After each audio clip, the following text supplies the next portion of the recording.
আজ সকলের নজর যেদিকে, তিলোত্তমা খুন ধর্ষণ কাণ্ডের আজ সাজা ঘোষণা।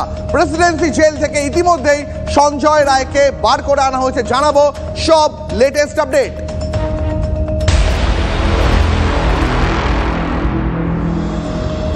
আপনারা জানেন ইতিমধ্যেই সঞ্জয় রায়কে দোষী সাব্যস্ত করে ফেলেছে শিয়ালদা আদালত।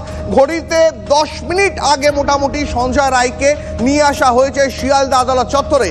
বিএনএস এর 3টি ধারায় ইতিমধ্যেই দোষী সাব্যস্ত সঞ্জয়। আজ 12:30 নাগাদ শুনানির পর সাজা ঘোষণা। সঞ্জয়ের সর্বোচ্চ শাস্তি হতে পারে মৃত্যুদণ্ড। এই মুহূর্তে আমার সঙ্গে আমার 3 সহকর্মী আছে, 3 জনের সঙ্গে কথা বলবো। আমার সঙ্গে সুপ্রিয় রয়েছেন শিয়ালদা কোর্ট থেকে, আমার সঙ্গে শ্রাবন্তী সাহা রয়েছেন, এর পাশাপাশি আমার সঙ্গে সৌরভ দত্তও রয়েছেন। তবে শুরুতেই আমি একবার শ্রাবন্তীর কাছে যাই। শ্রাবন্তী, আমরা দেখলাম মিনিট 10 আগে সঞ্জয় রায়কে ইতিমধ্যে শিয়ালদা আদালতে নিয়ে আসা হয়েছে এবং সেটাও একেবারে চরম পুলিশি নিরাপত্তায়। আজ আদালতে এরপরে কি কি হতে চলেছে তার একটা আউটলাইন তোমার কাছ থেকে জানতে চাইবো।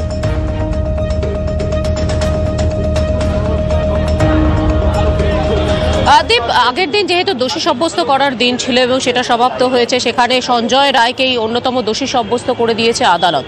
আজকের শুধুমাত্র শুরুতেই একটা হিয়ারিং হবে, একটা শুনানি হবে, যেখানে বিচারক শুনতে চাইবেন সঞ্জয় রায়ের কাছ থেকে যে কেন তাকে ফাঁসানো হয়েছে এমনটা তার মনে হচ্ছে। তার কারণ একেবারে নাটকীয়ভাবে শেষ দিন সঞ্জয়ের বক্তব্য ছিল যে তার গলায় রুদ্রাক্ষের মালা ছিল। যদি সত্যি সেরকম কিছু ঘটে থাকে তাহলে সেটা ধস্তাধস্তিতে সেই রুদ্রাক্ষের মালা ছিঁড়ে যাওয়া উচিত, বিভিন্ন জায়গায় সেই রুদ্রাক্ষ মালার যে অংশ সেটা পাওয়া উচিত, অথচ সেরকম কিছুই মেলেনি। তার গলায় রুদ্রাক্ষের মালা ইনট্যাক্ট অবস্থায় রয়েছে, অথচ সেই বিষয়টি কেন সামনে আনা হয়নি। দ্বিতীয়ত তার বক্তব্য ছিল তাকে যে ফাঁসানো হচ্ছে সেটা সকলেই জানতো, সেটা পুলিশ অফিসাররা জানতেন, সেটা মিডিয়া জানতো, তারপরেও তাকেই দোষী সাব্যস্ত কেন করা হচ্ছে? তাহলে কি সে গরিব বলে দোষী সাব্যস্ত করা হয়েছে? এতটুকুনি শোনার পরেই বিচারক তিনি বলেন যে ফের তাকে শোনা হবে, তাকে সুযোগ দেওয়া হবে, একেবারে শেষ সুযোগ দেওয়া হবে। আজকের বেলা 12:30 নাগাদ ইতিমধ্যেই যেহেতু সঞ্জয়কে নিয়ে আসা হয়েছে, 12:30টার সময় তাকে বলতে দেওয়া হবে, বিচারক তার কথাটা শুনবেন। যদিও যদি আমরা লিগাল প্রসিডিংসটা দেখি, যেহেতু ইতিমধ্যেই দোষী সাব্যস্ত করা হয়েছে, অর্থাৎ রায়ের বেশ কিছুটা অংশ কিন্তু ইতিমধ্যেই লেখা হয়েছে এমনটাই মনে করা হচ্ছে। এমনকি বিচারক শেষ দিন তিনি পয়েন্ট আউট যখন করছিলেন তিনি বলছিলেন কয়েকটি অংশে বিচার যে রায়টা সেটা ভাগ করে দেওয়া হয়েছে। তার মধ্যে যেমন এমএসভিপি প্রিন্সিপাল তাদেরও উল্লেখ করা রয়েছে, তারাও ক্রিটিসিজমের ঊর্ধ্বে নন এমনটাও তিনি উল্লেখ করেছেন। সেখানে সঞ্জয়ের এই বক্তব্য শেষ পর্যন্ত কতখানি জায়গা পাবে এটা নিয়ে প্রশ্ন থাকছে। দ্বিতীয় কথা হচ্ছে একেবারে সবটা কিছু বদলে গিয়ে নতুন করে তদন্ত আসবে, এটার সম্ভাবনা একেবারেই ক্ষীণ বলে মনে করা হচ্ছে। সর্বোপরি যে প্রশ্ন হতে পারে, যেটা নির্যাতিতার বাড়ির লোকের যে আইনজীবী তারাও করতে পারেন, সিবিআইয়ের আইনজীবী তারাও করতে পারেন, যে 104টি ট্রায়ালের সময় 104টি প্রশ্ন করা হয়েছিল সঞ্জয়কে, তার মধ্যে কেন রুদ্রাক্ষের মালার কথা উল্লেখ করেনি? যারা আইনজীবীরা সঞ্জয়ের হয়ে কথা বলছিলেন রয়েছেন লিগাল এডের, এমনকি সেই আইনজীবীরাও বারবার লকআপে যখন সঞ্জয়ের সঙ্গে কথা বলেছিলেন সেরকম কিছুই সঞ্জয় তাদের জানায়নি। কেন জানায়নি? তাহলে কি শেষ দিন সে কোথাও গিয়ে একটা ভিকটিম কার্ড খেলছে, তার রুদ্রাক্ষের মালা সামনে আনছে, তার গরিব এই কথাটা বলতে চাইছে? কোথাও গিয়ে কি এরকম একটা ভিকটিম কার্ড খেলার তার পরিকল্পনা রয়েছে? আখেরে কি সেটা লাভ হবে? শেষ পর্যন্ত কি কোথাও গিয়ে অনেক আইনজীবীরা মনে করছেন যে সর্বোচ্চ সাজা যেহেতু ফাঁসি, এই ধরনের বক্তব্য রেখে কিছুটা হলেও বিভ্রান্ত করে আদালতকে সেই সর্বোচ্চ। তোমার কথার মধ্যে থেকেই খুব ইম্পর্টেন্ট একটা শব্দ তুলে আনছি, কোথাও একটা ভিকটিম কার্ড খেলার চেষ্টা করছে কি সঞ্জয়?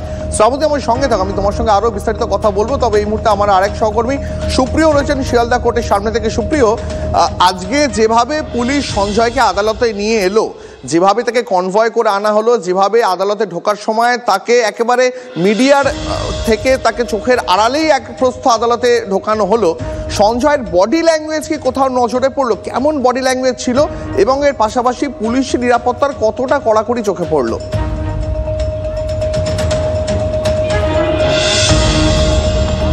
দেখো, সঞ্জয়কে যখন গাড়ি থেকে নামিয়ে কোর্ট লকআপের ভেতরে নিয়ে যাওয়া হচ্ছিল শিয়ালদা আদালত চত্বরের ভেতরে, সেই সময় তাকে যে খুব ভালোভাবে যে অবজার্ভ করার মতন পরিস্থিতি কিন্তু আজকে ছিল না। তার কারণ চারদিক থেকে পুলিশকর্মীরা সেই গাড়িটিকে ঘিরে রেখেছিলেন এবং সেই ঘেরাটোপের মধ্যেই দ্রুততার সঙ্গে তাকে গাড়ি থেকে নামিয়ে কোর্ট লকআপের ভেতরে নিয়ে যাওয়া হয়েছে। অর্থাৎ সেই জায়গা থেকে যে তার বডি ল্যাঙ্গুয়েজ, অর্থাৎ সে মানসিকভাবে বিপর্যস্ত আছে বা সে টেনশনের মধ্যে রয়েছে, কারণ তার আজকে এই যে তরুণী চিকিৎসক বা তিলোত্তমা খুন এবং ধর্ষণের মামলাতে তার সাজা ঘোষণা হবে এবং সেক্ষেত্রে সর্বোচ্চ সাজা ফাঁসি বা সর্বনিম্ন 10 বছর বা যাবজ্জীবন অর্থাৎ আমৃত্যু তার জেল এই সাজা কিন্তু হতে পারে। সেক্ষেত্রে কোথাও গিয়ে তার মধ্যে যে একটা মানসিক যে চাপ বা টেনশন কাজ করছে সে ধরনের কোনো কিছু বোঝার মতন পরিস্থিতি ছিল না। তার আগেই পুলিশি কড়া নিরাপত্তা বা ঘেরাটোপের মধ্যে দিয়ে তাকে ঢুকিয়ে দেওয়া হয়েছে কোর্ট যে লকআপ রয়েছে সেখানে। এবং বাইরের যে ছবিটা আমি আরও একবার দেখানোর চেষ্টা করব, সঞ্জয়কে নিয়ে আসার জন্য যে কনভয় ছিল সেই কনভয়ের যে প্রিজন ভ্যানগুলো, সেই প্রিজন ভ্যান এই শিয়ালদা কোর্ট একেবারে আমরা দেখতে পাচ্ছি। এবং এর পাশাপাশি আরো একটা আপডেট দর্শকদের এই মুহূর্তে জানিয়ে রাখবো, সাজা ঘোষণা চলাকালীন শিয়ালদা আদালত চত্বরে জমায়েতে না পুলিশের, ডাক্তারদের জমায়েতের অনুমতি দিল না কলকাতা পুলিশ। এই নিয়ে আরো বিস্তারিত কথা বলবো। সৌরভ দত্ত রয়েছেন আমার সঙ্গে, আমার সহকর্মী। সৌরভ, আগের দিনও আমরা দেখলাম যখন সঞ্জয় রায়ের যখন সাজা শোনাচ্ছিলেন বিচারক, তখন আমরা দেখলাম বাইরে বহু মানুষ জমায়েত হয়েছেন, তাদের মধ্যে আন্দোলনকারী জুনিয়র চিকিৎসক থেকে শুরু করে সাধারণ মানুষ প্রত্যেকে ছিলেন। কিন্তু আজ কোথাও একটা কলকাতা পুলিশের কি একটু বাড়তি কড়াকড়ি নজরে আসছে?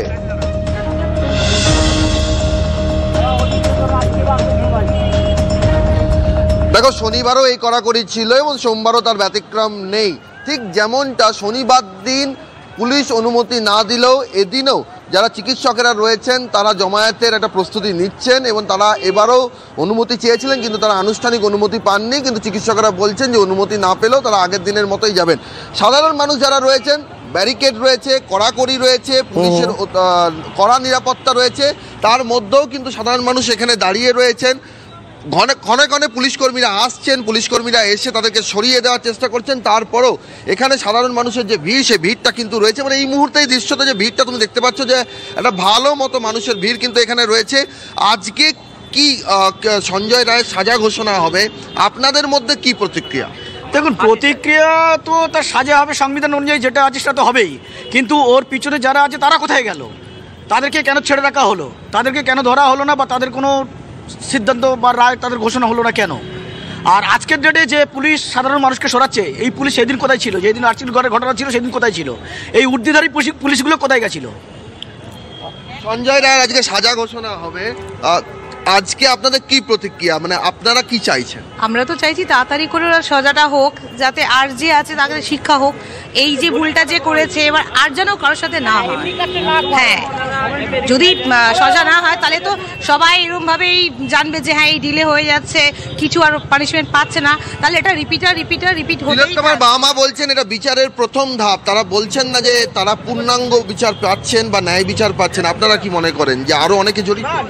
হ্যাঁ, অবশ্যই ও একা নয়, অনেকে জড়িত আছে, কিন্তু এবার সামনে আসছে না। কি করছে পুলিশ, কি করছে আমি তো বুঝতে পারছি না কিছু।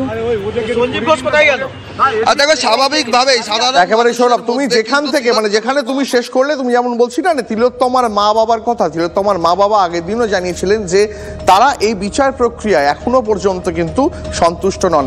আজ তিলোত্তমার মা বাবা, অর্থাৎ যখন বিচারক তার সাজা ঘোষণা করবেন তার আগে তিলোত্তমার মা বাবা কি জানালেন টিভি9 বাংলাকে, শোনাই দর্শকদের। জজ যেটা ভালো মনে করবেন সেটাই করবেন, এবং সেটা আমরা কিছু চাইছি না। জজের উপরে আমাদের পূর্ণ আস্থা, বিচারকের উপরে আমাদের পূর্ণ আস্থা আছে। আমার মেয়ের হত্যার সঙ্গে অনেকেই জড়িত আছে এবং তথ্য প্রমাণ লোপাটের একটা ব্যাপার তো আছেই, সেগুলো সব সামনে আসবে এবং তারা সাজা পাবে, কঠোর থেকে কঠোর সাজা হবে, সবারই কঠোর থেকে কঠোর সাজা হবে, এবং তার জন্য আমরা যতদিন লড়াই করার দরকার করব। জজ যেটা ভালো মনে করবেন সেটাই করবেন, এবং সেটা আমরা কিছু চাইছি না। জজের উপরে আমাদের পূর্ণ আস্থা, বিচারকের উপরে আমাদের পূর্ণ আস্থা আছে।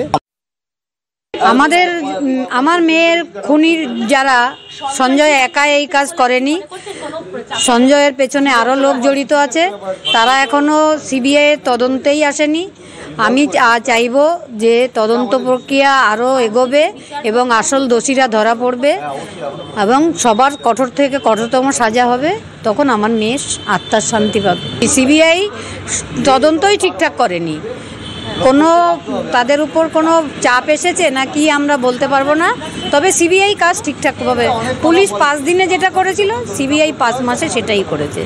তার প্রমাণ হচ্ছে সন্দীপ ঘোষ এবং অভিজিৎ মণ্ডল 90 দিন পরেও চার্জশিট না দিতে পারায় ছাড়া পেয়ে গেল। এবং এর উপরেও যে একটা মানে হাত আছে, প্রভাবশালীর হস্তক্ষেপ রয়েছে, সেটার প্রমাণ হচ্ছে সন্দীপ ঘোষ এতদিন যে জেলে রয়েছে তার সরকারি চাকরিটা যায়নি। বিচারক যেটা সিদ্ধান্ত নেবেন সেটাই হবে। তবে আমরা চাই এরকম লোক পৃথিবীতে বেঁচে থাকার অধিকার নেই এদের, কারণ এরা বেঁচে থাকলে আরও ক্রাইম ঘটবে। তাই এদের আমরা সর্বোচ্চ সাজাই দাবি করব। আপনারা শুনলেন তিলোত্তমার মা, তিনি বলছেন যে সঞ্জয়ের সর্বোচ্চ সাজা তো চাই, কিন্তু তার পাশাপাশি সেই বড় মাথাদের চাই যারা আরো ইনভলভ ছিলেন অনেকে। তবে আমরা কথা বলেছিলাম সঞ্জয় রায় বাড়িতে গিয়ে তার প্রতিবেশীদের সঙ্গে, তার প্রতিবেশীরা সঞ্জয় রায় সম্পর্কে কি বললেন শুনুন একবার। আমরা চাইছি সবাইকে ফাঁসি দেওয়া হয় আর সবাইকে না তো শাস্তি দিক। তারপরে সিবিআই ওয়ালারা সব জানে, মন্ত্রীরা জানে কে অন্যায় করেছে না করেছে। যখন হবে একটা মেয়ের লাইফটা গেল, নিজেরা তো ওরা আজাদে ঘুরছে, একটা ছেলেকে শাস্তি দেবে কেন? দিলে সবাইকে, একজন মিলে কাজ করিনি, সবাই মিলে কাজ করেছে। এই মুহূর্তে আমার সহকর্মী সোমা রয়েছেন, আমি সোমার সঙ্গে সরাসরি একবার কথা বলবো। সোমা, তুমি এর আগেও সঞ্জয়ের বাড়িতে গেছো, তুমি আজকেও সঞ্জয়ের বাড়িতে গিয়ে গেছো। সেখানে গিয়ে বাড়ির পরিবেশ, সঞ্জয়ের যারা আত্মীয় স্বজন রয়েছে, পাড়া প্রতিবেশী রয়েছে, তাদের মধ্যে সঞ্জয় সম্পর্কে যে প্রোফাইলিংটা তারা করলেন সেটা একবার জানতে চাইবো। হ্যাঁ দেখো, আমি রয়েছি একেবারেই সঞ্জয় রায়ের ঘরের সামনেই। ভেতরে তার মা রয়েছেন, তার মা শারীরিকভাবে অসুস্থ রয়েছেন। তিনি ক্যামেরার সামনে এসে কথা না বললেও তিনি কিন্তু ভেতর থেকে চেঁচিয়ে চেঁচিয়ে বলছিলেন যে আমার ছেলে ওরকম নয়। পাশাপাশি কিন্তু এখানে যারা প্রতিবেশীরা রয়েছে তারা কিন্তু বলছে যে সঞ্জয় দোষ করেছে, সেটা তারা মেনে নিচ্ছে, কিন্তু এর পেছনে আরও অন্য কেউ বা কারা কিন্তু রয়েছে। তার প্রতিবেশীরা বলছেন যে একা সঞ্জয়ের পক্ষে এই ঘটনা ঘটানো সম্ভব নয়, এবং তারা কিন্তু তদন্তের কথাও বলছেন, তারা সিবিআই তদন্তের কথা বলছেন, এবং সেই তদন্তকে সামনে রেখেই তারা বলছেন যে তদন্ত ঠিকভাবে হয়নি। আমি একটু কথা বলবো, এখানে রয়েছেন দিদি। দিদি একটু আসুন। হ্যাঁ, যেটা বলছিলেন আপনি যে সবার শাস্তি হোক, কি বলবেন আজকে? আজকে তো সাজা ঘোষণা। হ্যাঁ, তো সবারই শাস্তি হয়। সিবিআইরা কি কাজ করলো, কিছু খবরটা পেলো না। আরজি কলে ভাঙচুর হয়েছে, তখন দিয়ে মালটা বোঝা যাচ্ছে না। কি মনে করছেন যে আরো অন্য কেউ থাকতে পারে? হ্যাঁ, 6-7 জন একাতে হয় না, একটা মেয়ের লাইফ এমনি হয় না। মেয়ের মার কোল খালি হয়ে গেছে, এখানটা সবারই কোল খালি হয়েছে। আর আমার চাই এই বক্তব্য, আর আমাদের বলে কোনো লাভ নেই। এই যে সিবিআই তদন্ত করলো, তার উপর কি বলবেন? এই তদন্ত নিয়ে কি বলবেন? ডিউটি আছে, তারা বার করতে পেলো না, তা আমরা কি বার করব? এইটাই হলো কথা। আমার ভাত পড়ে যাবে দিদি। তার মানে কোথাও একটা সময় সিবিআই তদন্তে যেমন তিলোত্তমার পরিবার তারা সন্তুষ্ট নন, তেমনি যারা সঞ্জয় রায় মানে এখনো পর্যন্ত তাকে দোষী সাব্যস্ত করেছে আদালত, তার পাড়া প্রতিবেশী তারাও ততটা সন্তুষ্ট নন। আমরা কথা বলেছিলাম জুনিয়র চিকিৎসক এবং এই তিলোত্তমা খুন ধর্ষণের পর যারা রাস্তায় নেমে আন্দোলন চালিয়েছিলেন সেই আন্দোলনের মুখ অনিকেত মাহাতোর সঙ্গে, তিনি কি বললেন শোনাবো। পাশাপাশি শোনাবো যে অভিনেত্রী চৈতি ঘোষাল তার বক্তব্য। সঞ্জয় রায় ছাড়া আর কারা, আর কে এই ঘটনায় জড়িত, কেন সাপ্লিমেন্টারি চার্জশিট সিবিআই দিতে পারছে না, এই জায়গাগুলো আমরা দেখতে চাই। আজ বিচার ব্যবস্থার দিক থেকে কি অবজারভেশন উঠে আছে, সাপ্লিমেন্টারি চার্জশিটের কবে দেওয়া হবে, এভিডেন্স টেম্পার্ড ইনভেস্টিগেশন হাসার যে হয়েছিল, কেন হয়েছিল, কার উদ্দেশ্যে হয়েছিল, কাকে বাঁচানোর জন্য হয়েছিল, এই যাবতীয় প্রশ্নগুলো থাকছে।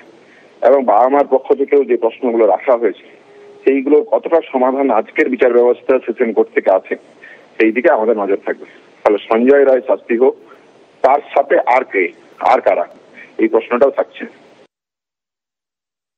এখন সঞ্জয়ের এগুলো বলায় পরের বা উচ্চ আদালতে গিয়ে সঞ্জয় এগুলো বলতেই পারে।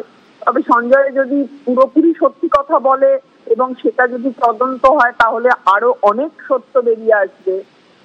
সেটা এখন কেন বলছে সেটা পয়েন্ট নয়, যখনই বলুক সত্য যদি সঞ্জয় বলে তাহলে আরো অনেক কিছু বেরিয়ে আসবে। দোষী সাব্যস্ত একা সঞ্জয়, কি বলছে রাজনৈতিক মহল, কি বলছেন বিজেপির সুকান্ত মজুমদার, সিপিএম এর বিকাশ রঞ্জন ভট্টাচার্য, শুনুন।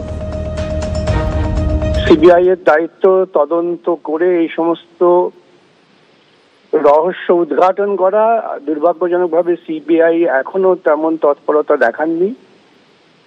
সঞ্জয়কে দোষী সাব্যস্ত করে সাজা দেওয়া, এর মধ্যে কোন রকম বাহাদুরি কিছু নেই।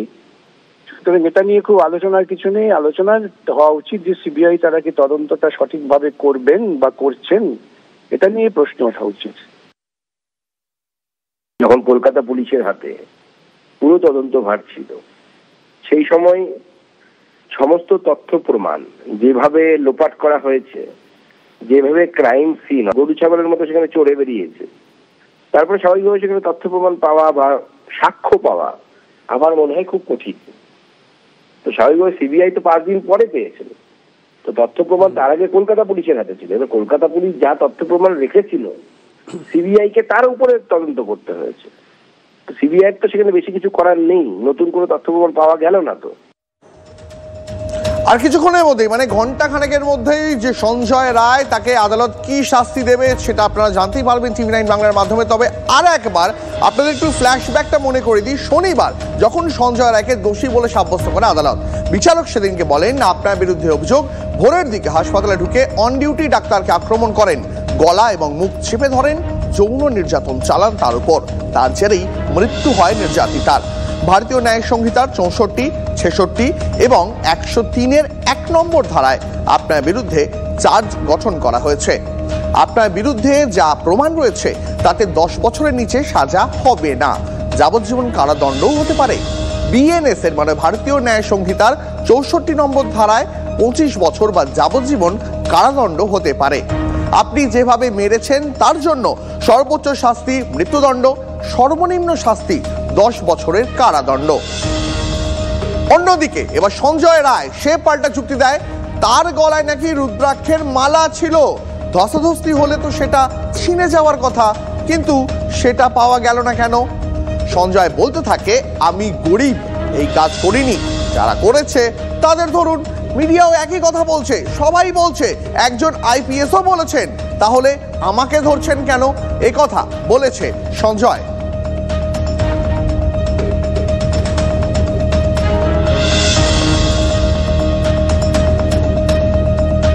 আপনাদের শনিবার কি হয়েছিল আদালত চত্বরে সেটা আপনাদের শোনালাম। এবার আপনাদের সরাসরি শোনাবো আজ যারা সঞ্জয় রায়ের সাজা ঘোষণা এবং সঞ্জয় কি সাজা পাবে